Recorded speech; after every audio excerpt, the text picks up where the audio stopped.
விளையிற பூமியடா விவசாயத்தை பொறுப்பா கவனிச்சு சீரோமடா உண்மையா உழைக்கிற நமக்கு எல்லா நன்மைகளும் நாடி வந்து கூடுதடா.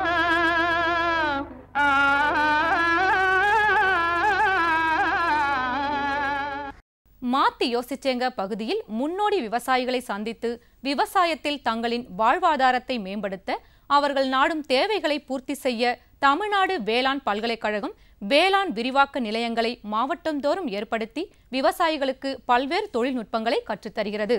அதன் அடிப்படையில் வாழை மட்டை நாரில் மதிப்பூட்டப்பட்ட பொருட்கள் தயாரிக்கும் திருமதி தாதா மேரி அவர்களை சந்தித்த போது, வணக்கம் நேயர்களே, கன்னியாகுமரி மாவட்டத்தில் பயிரிடப்படுகிற முக்கிய பயிர்களில் வாழையும் ஒன்று. வாழையில் எல்லா ரகங்களையும் பயிரிட்டாலும் நேந்திரன், செவ்வாழை போன்ற 2 ரகங்களையுமே பெருமளவில் பயிரிட்டு கொண்டு வருகிறார்கள். அந்த வாழை தாரை அறுவடை பண்ணி விற்பனை செய்வதோடு மட்டுமல்லாமல் மதிப்பூட்டப்பட்ட பொருட்களும் தயாரித்து விற்பனை செய்து வருகிறார்கள். முக்கியமாக சொல்ல வேண்டுமென்றால் வாழை தண்டு என்பது அறுவடைக்கு பின் வீணடிக்கப்பட்டு விடுகிறது.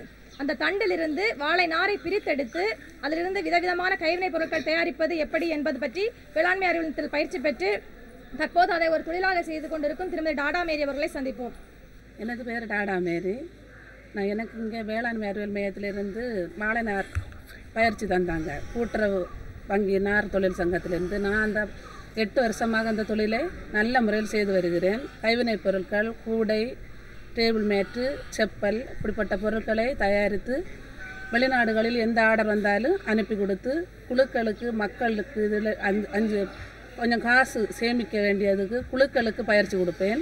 இவங்கள் தந்த இந்த பயிற்சி காரணத்தினால் நான் எல்லா தொழிலையும் நன்கு கற்று பிறருக்கு நான் இந்த பயிற்சியை ஒரு குழுக்களாக சென்று பயிற்சி கொடுத்து வருகிறேன். இந்த தொழில் நான் நல்ல முறையில் செய்ததுனால கவர்மெண்ட் எனக்கு நிறைய இது ஒரு நேஷனல் அவார்டு தந்தாங்க. மும்பையில் போய் இந்த நேஷனல் அவார்டு வாங்கிட்டேன். இந்த தொழிலை நான் நிறைய குழுக்களுக்கு செய்து கொடுக்கேன். அதனால் இந்த தொழிலில் எனக்கு வேளாண்மை அறிவியல் மையம் ரொம்ப உறுதுணையாக இருந்து எப்போது எந்த உதவி வேணுமானாலும் அவங்ககிட்ட நான் அணுகுவேன். அவங்க தந்துட்டு இருப்பாங்க. எனது ஊர் கொல்வேல், ஒரு சிறிய கிராமம். அதிலிருந்து நிறைய குழுக்கள் வழியாக தான் இந்த தொழிலை வீட்டில் இருக்கவங்களுக்கு கொஞ்சம் கொஞ்சமாக அவங்க வேலையெல்லாம் செய்யாத இருக்கவங்களுக்கு இந்த தொழிலை நான் கற்றுக் கொடுத்து அவங்களும் சேமிப்பில் முன்மாதிரியாக குடும்ப கஷ்டங்கள் எல்லாம் தீர்ந்து வருகிறது. உத்தேசமாக உங்களுக்கு இந்த மாதத்துக்கு ஒரு குடும்ப வருமானம் எவ்வளோ வருது? நான் வேலை செய்த பொறுத்தளவும் குறைஞ்சபட்சம் 3000 ரூபாயாவது எடுத்துடுவேன். அடுத்து நைட்டெல்லாம் கொஞ்சம் நேரம் எடுத்து செய்தால் கொஞ்சம் காசு கூட கிடைக்கும். இந்த தொழிலை பொறுத்தளவில் நமக்கு எப்போது நேரம் கிடைக்குதோ அப்போதெல்லாம் செய்து நம்ம வாழ்க்கையை முன்னேறலாம். இந்த தொழிலில் செய்கிற பலவிதமான பொருட்கள் எல்லாம் செய்கிறீங்கன்னு சொன்னீங்கல்ல, காலணிகள் செய்கிறீங்க, பூஜை கூடைகள் செய்கிறீங்க, இந்த பலவிதமான இதெல்லாம் செய்கிறீங்க. இந்த ஒவ்வொரு பொருளும் எவ்வளவு காலத்துக்கு இருக்கலாம்? ஏன்னா வாழை நார்ன்றது கெட்டு போகலாமோ அப்படின்னு ஒரு ஐடியா இருக்கும் இல்லையா? அதனால் அது எவ்வளோ நாளைக்கு வச்சுக்கலாம் அப்படின்னு இருக்கு. நம்ம அதை எப்படி எந்த விதத்தில் பயன்படுத்தி என்ற முறையில் தான் அது இருக்கும். அது இந்த தொழிலை பொறுத்த அளவில் வாழை நார்னா கெமிக்கல் சேராமல் ஒரிஜினலாக கைவினைனா மிஷின், எந்த மிஷின் இதில் ஏற்றுக்கொள்ளப்பட மாட்டாது. இது எல்லாமே எனது கை உழைப்புனால வர்றதுனால இந்த பொருள் அழிவில்லாமல் தான் இருக்கும். ஒரு 8-10 வருஷம் எல்லாம் ஒரு செப்பல் வாங்கினாலும் அப்படியே இருக்கும். ஒரு 10 வருஷத்துக்கெல்லாம் அழிவு இருக்காது. இந்த மாதிரி பொருட்களை பொருட்காட்சிகளில் இந்த மாதிரி உள்ளூர் சந்தைகளில் எல்லாம் நீங்கள் விற்பனை பண்ணுறீங்களா? ஆமாம், விற்பனை பண்ணுவேன். எக்ஸிபிஷன் நடக்கும், அங்கெல்லாம் கொண்டு போவோம். கவர்மெண்ட் வழியாக எந்த இது வந்தாலும் ஃபோன் பண்ணி கூப்பிடுவாங்க. நீங்கள் இப்படி இந்த பொருள் கைவினை பொருட்கள் கொண்டு வந்து இந்த இடத்துல நீங்கள் சரி பண்ணிவிடுங்க அப்படின்னு சொல்லுவாங்க. அப்போதெல்லாம் நான் அந்த இடத்துல போய் சரி பண்ணுவேன். வெளிநாட்டுகளுக்கு ஏற்றுமதி பண்ணுறாங்கன்னு சொன்னீங்க இல்லையா? அந்த வெளிநாட்டுகளுக்கு ஏற்றுமதி பண்ணுறது நீங்களே பண்ணுறீங்களா இல்லை வேறு யார் மூலமாவது பண்ணுறீங்களா? நான் கூட்டுறவு நாடு தொழில் சங்கம் இருக்குது, காதிபோர்டு விளையாட்டு, அங்கே தான் சேல்ஸ் இது கொடுத்து அங்கேன்னு அவங்க அனுப்பிவிடுவாங்க. எல்லாம் எந்தெந்த நாடுகளுக்கு அனுப்புகிறாங்கன்னு உங்களுக்கு தெரியுமா? அந்த துபாய் அப்படிப்பட்ட எந்த இடத்துல திருவனந்தபுரம் SSM இருக்குது அங்கேருந்து தானே தொடர் ஆர்டர் வருவாங்க. கன்னியாகுமரியிலேன்னு ஆர்டர் தருவாங்க. இப்போ எல்லாம் இது வாழைநார் கொஞ்சம் விலை ஜாஸ்தியானதுனால இது கைவினை பொருட்கள் செய்யும் முறை கொஞ்சம் குறைஞ்சிட்டே வருது. வாழைநார் கிடைப்பது கஷ்டம். அதனால் இந்த தொழிலை செய்து அவங்க என்ன மாடல் அனுப்புவாங்களோ அதை ஃபோட்டோ அனுப்புவாங்க. அந்த மாடலே நாங்கள் மூளையில் யூஸ் பண்ணி அளவு, இன்ச்சு, மாடல் அவங்க ஒரு ஃபோட்டோ அனுப்புனா அதை நாங்கள் யோசித்து படிப்பில்லாட்டும் யோசித்து அதை செய்யறதுனால நிறைய இடத்துல வந்து தமிழ்நாடு ஃபுல்லாக வந்து என்னை பார்த்து அவங்க ஒரு நேஷனல் அவார்டை கொடுத்தது இந்த கைவினை பொருட்களை அழகை பார்த்து கையினால் நான் செய்யறதுனால தான் அவங்க எனக்கு இந்த அவார்டு தந்தாங்க. சரிம்மா, இந்த நிறைய பின்னல்கள் எல்லாம் போட்டு வச்சுருக்கீங்க. இதெல்லாம் வித்தியாசமான அளவுகளில் பின்னல்களாக இருக்குது. ஒவ்வொரு பொருளுக்கும் ஒரே அளவான பின்னலாக இருக்கணுமா இல்லை வேறு வேறு மாதிரி இருக்கணுமா? இல்லை, ஒவ்வொரு மாடலுக்கும் ஒவ்வொரு தனித்தனி ரேட்டை போல் பின்னல், மாடல், பூ, டிசைன் எல்லாமே தனித்தனியாக தான் போடணும். அது அழகு எந்த அளவில் அழகு சேர்க்கணுமோ அந்தந்த பின்னலை அந்தந்த அளவுக்கு தான் போட முடியும்.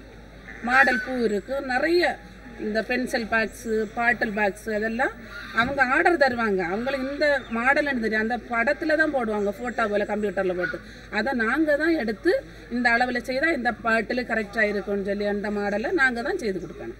பெரிய அளவில் ஆர்டர் வந்தால் நீங்கள் என்ன பண்ணுவீங்க? நாங்கள் குழுக்களாக அமைச்சு வச்சுருக்கோம். இல்லை, நிறைய இடங்களில் போவோம். வீட்டில் சும்மா இருக்கவங்கள்ட்ட பேசுவோம். இப்படி ஒரு தொழில் இருக்குது, அதை நீங்கள் செய்யுங்க, உங்கள் பிள்ளைங்களுக்கு எதிர்காலம் நல்லா இருக்குது, ஒரு குழுவில் உங்களுக்கு சேமிச்சணுன்னா நானே இந்த பொருளை கொண்டு கொடுத்துட்டு நானே சேல்ஸ் பண்ண முடியலைன்னாலும் காசு கொடுப்பேன். அவங்கள எப்போ சேல்ஸ் பண்ணி எப்படியாவது கிடைக்கும்னு எனக்கு தெரியும்.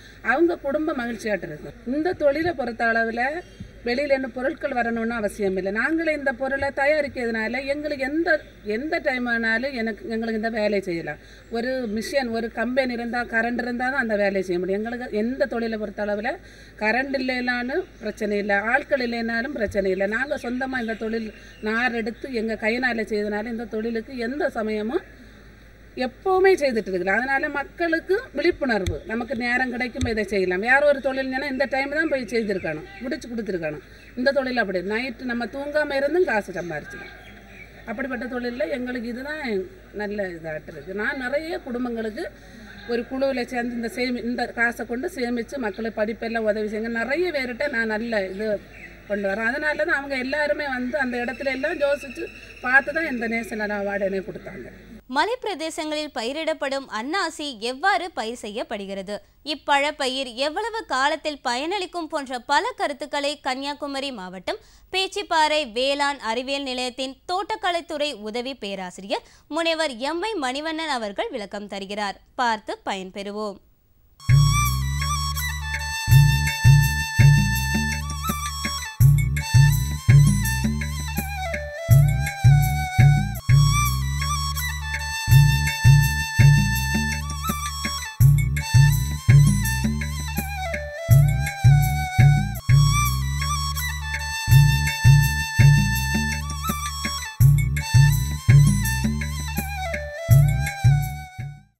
இன்று விவசாய பெருமக்களாகிய உங்களுக்கு பைனாப்பிள் சம்பந்தமான சில உயர் தொழில்நுட்ப குறிப்பேடுகளை வழங்க உள்ளேன்.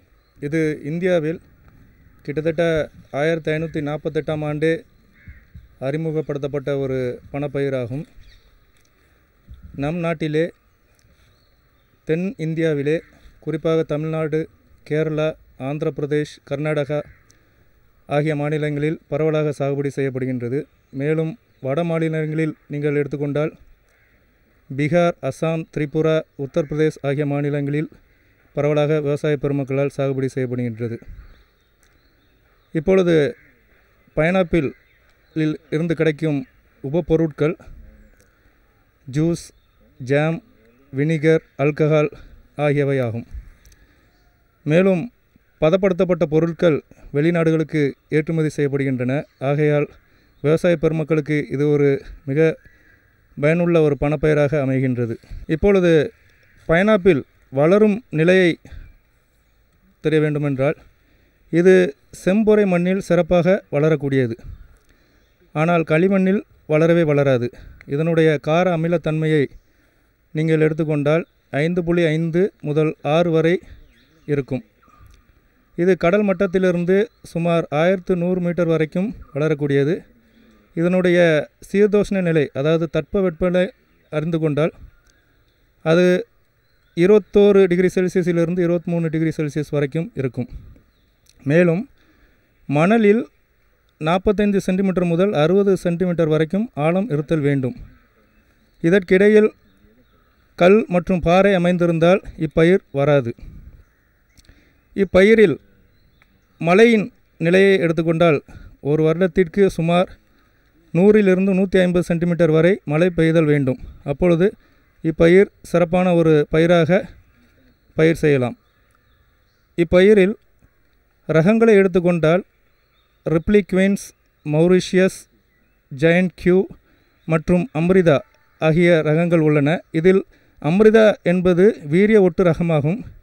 இது கேரளா அக்ரிகல்ச்சர் யூனிவர்சிட்டியில் இருந்து வெளியிடப்பட்ட ஒரு வீரிய ஒட்டு ரகமாகும்.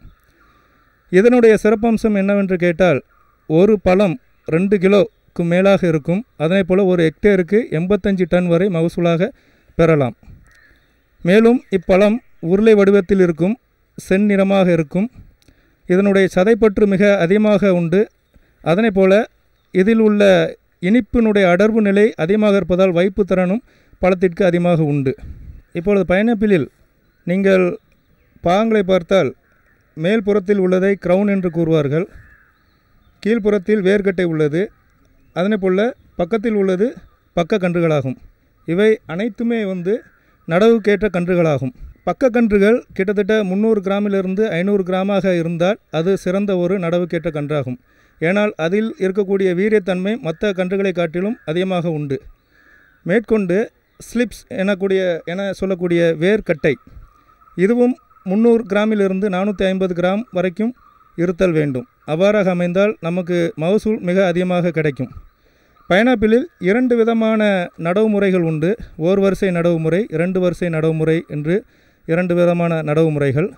இதில் ஓர் வரிசை நடவு முறையில் நமக்கு 2 வரிசைக்கு இடையே உள்ள இடைவெளி என்னவென்று பார்த்தால் கிட்டத்தட்ட 60 சென்டிமீட்டர் உண்டு.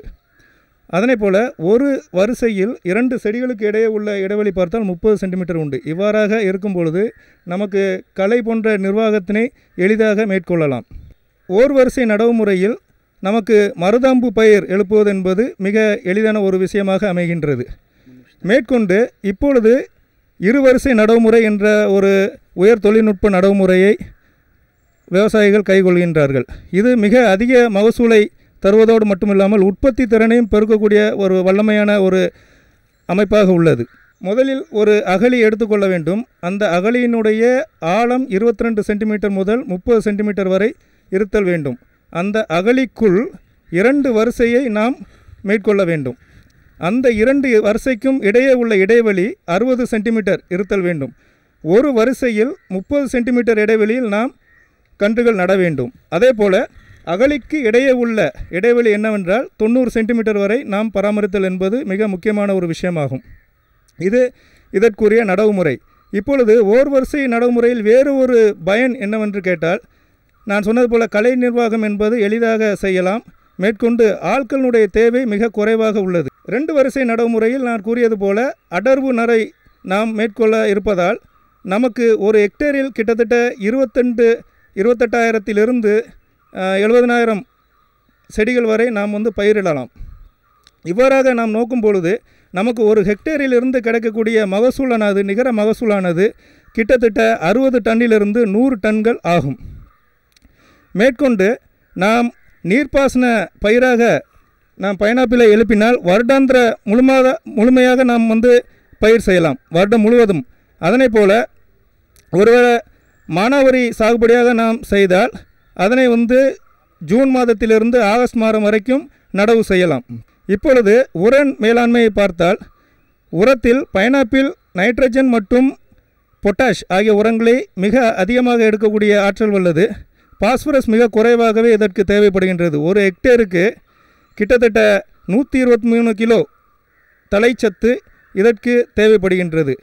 அதே போல் மணிச்சத்தினை எடுத்துக்கொண்டால் 23 கிலோ தேவைப்படுகின்றது. அதே போல் பொட்டாஷ் சத்து என்று சொல்லக்கூடிய சாம்பல் சத்தினை எடுத்துக்கொண்டால் 308 கிலோ தேவைப்படுகின்றது.